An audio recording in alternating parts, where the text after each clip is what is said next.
अब्दुल मुत्तलिब को ये हुक्म उस वक्त दिया गया जब वो अपनी मिन्नत भूल चुके थे। पहले ख्वाब में उनसे कहा गया, मिन्नत पूरी करो। उन्होंने एक मेंढा ज़िबा करके गरीबों को खिला दिया। फिर ख्वाब आया, इससे बड़ी चीज़ पेश करो। इस मर्तबा उन्होंने एक बैल ज़िबा कर दिया। ख्वाब में फिर यही कहा गया कि इससे भी बड़ी चीज़ पेश करो। अब उन्होंने ऊँट ज़िबा किया।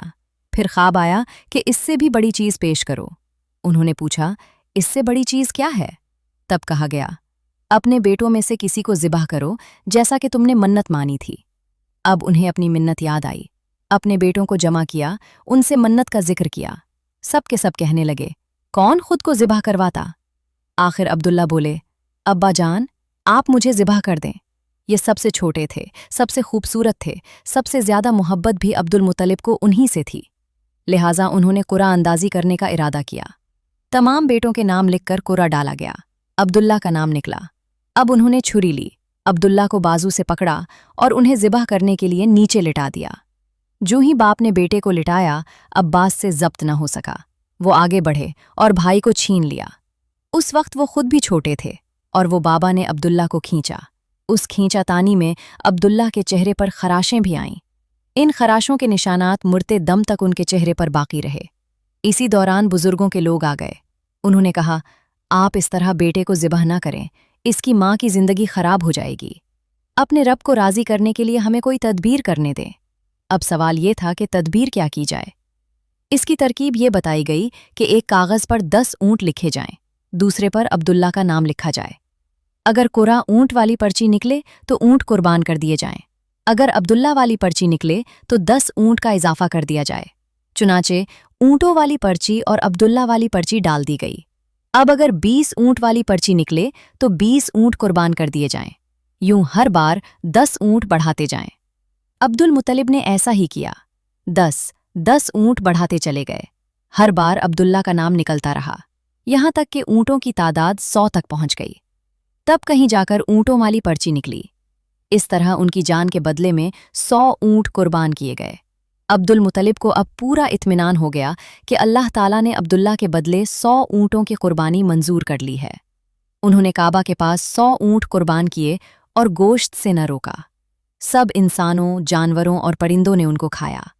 इमाम ज़हरी कहते हैं, अब्दुल मुत्तलिब पहले आदमी हैं जिन्होंने आदमी की जान की कीमत 100 ऊँट देने का तरीक़ा शुरू किया। इससे पहले 10 ऊँट दिए जाते थे। इसके बाद ये तरीक़ा सारे अरब में जारी हो गया कि खूने इंसान की कीमत 100 ऊँट है। करीम सल्लल्लाहु अलैहि वसल्लम के सामने जब ये ज़िक्र आया तो आपने इस तरीक़े की तस्दीक फरमाई, यानी फरमा दिया कि ये दुरुस्त है। और इसी बुनियाद पर नबी करीम सल्लल्लाहु अलैहि वसल्लम फरमाते हैं, मैं 2 ज़बी हूँ, यानी हज़रत इस्माइल अलैहिस्सलाम और अब्दुल्ला का बेटा हूँ।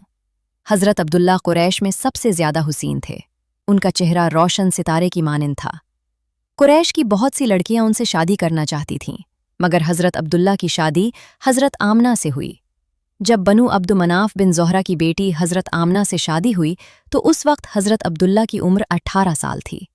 वो शादी के लिए अपने वालिद के साथ जा रहे थे। रास्ते में एक औरत काबा के पास बैठी नजर आई। ये औरत वर्का बिन नौफल की बहन थी। वर्का बिन नौफल कुरैश के एक बड़े आलिम थे। इस औरत ने अब्दुल्ला के चेहरे में एक ख़ास नूर देखा और फ़ौरन कहा, ऐ नौजवान, मुझसे शादी कर लो। मैं तुम्हें इतने ही ऊँट दूंगी जितने तुम्हारी जान के बदले में ज़िबह किए गए थे। हज़रत आमना हज़रत अब्दुल्ला के घर आए। आप फरमाती है, जब मोहम्मद सल्लल्लाहु अलैहि वसल्लम पैदा होने वाले थे तो मेरे पास एक शख्स आया, यानी एक फ़रिश्ता इंसानी शक्ल में आया। उस वक्त मैं जागने और सोने की दरमियानी हालत में थी। आमतौर पर इस हालत को गुनूदगी कहा जाता है। उसने मुझसे कहा, क्या तुम्हें मालूम है तुम इस उम्मत के सरदार और नबी की माँ बनने वाली हो? उसके बाद वो फिर उस वक्त आया जब नबी सल्लल्लाहु अलैहि वसल्लम पैदा होने वाले थे।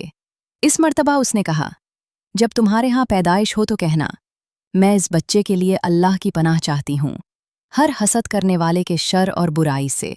फिर तुम इस बच्चे का नाम मोहम्मद रखना, क्योंकि उनका नाम तौरात में अहमद है और ज़मीन व आसमान वाले उनकी तारीफ़ करते हैं, जबकि कुरान में उनका नाम मोहम्मद है और कुरान उनकी किताब है।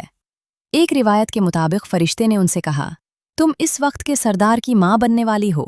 इस बच्चे की निशानी ये होगी कि उसके साथ एक नूर ज़ाहिर होगा, जिससे मुल्क शाम और बसरिया के महलात भी जगमगा उठेंगे। جب وہ بچہ پیدا ہو جائے گا تو اس کا نام محمد رکھنا، کیونکہ تورات میں ان کا نام احمد ہے، آسمان و زمین والے ان کی تعریف کرتے ہیں، اور انجیل میں ان کا نام احمد ہے، اور قرآن میں ان کا نام محمد ہے۔ حضرت عبداللہ کے چہرے میں جو نور چمکتا تھا، شادی کے بعد وہ حضرت آمنہ کے چہرے میں آ گیا تھا۔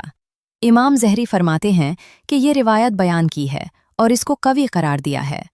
صحابی رضی اللہ عنہم نے حضور نبی کریم صلی اللہ علیہ وسلم سے عرض کیا، اے اللہ کے رسول، ہمیں اپنے بارے میں کچھ بتائیے۔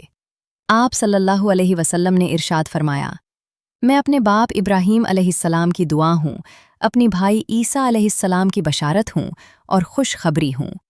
جب میں اپنی والدہ کے شکم میں آیا تو انہوں نے دیکھا کہ ان سے ایک نور ظاہر ہوا ہے، جس سے ملک شام میں بصریہ کے محلات روشن ہو گئے۔ اس بشارت کا ذکر قرآن میں بھی ہے۔ سورہ صف میں اللہ تعالیٰ فرماتے ہیں، اور یاد کرو، عیسیٰ ابن مریم نے فرمایا، اے بنی اسرائیل، میں تمہارے پاس اللہ کا بھیجا ہوا آیا ہوں کہ مجھ سے پہلے جو تورات آئی ہے میں اس کی تصدیق کرنے والا ہوں، اور میرے بعد جو ایک رسول آنے والے ہیں ان کا نام احمد ہوگا، میں ان کی بشارت دینے والا ہوں۔ اب چونکہ حضرت عیسیٰ علیہ السلام یہ بشارت سنا چکے تھے، اس لیے ہر دور کے لوگ صلی اللہ علیہ وسلم کی آمد کا بے چینی سے انتظار کر رہے تھے، اور آپ کی پیدائش سے پہلے ہی حضرت عبداللہ انتقال کر گئے۔ سابقہ کتب میں آپ کی نبوت کی ایک علامت یہ بھی بتائی گئی ہے کہ آپ کے والد کا انتقال آپ کی ولادت سے پہلے ہو جائے گا۔ حضرت عبداللہ ایک تجارتی قافلے کے ساتھ تجارت کے لیے گئے تھے، اس دوران بیمار ہو گئے اور وہیں فوت ہو کر واپس لوٹے۔ قافلے نے یہ مشورہ دے کر حضرت عبداللہ کی ننھی تفصیل حضرت آمنہ تک پہنچائی۔ ان کی والدہ بنو نجار کے ہاں ٹھہریں۔ حضرت عبداللہ اس جنگ 1 ماہ ٹھہرے اور انتقال کر گئے۔ انہیں یہیں دفن کر دیا گیا۔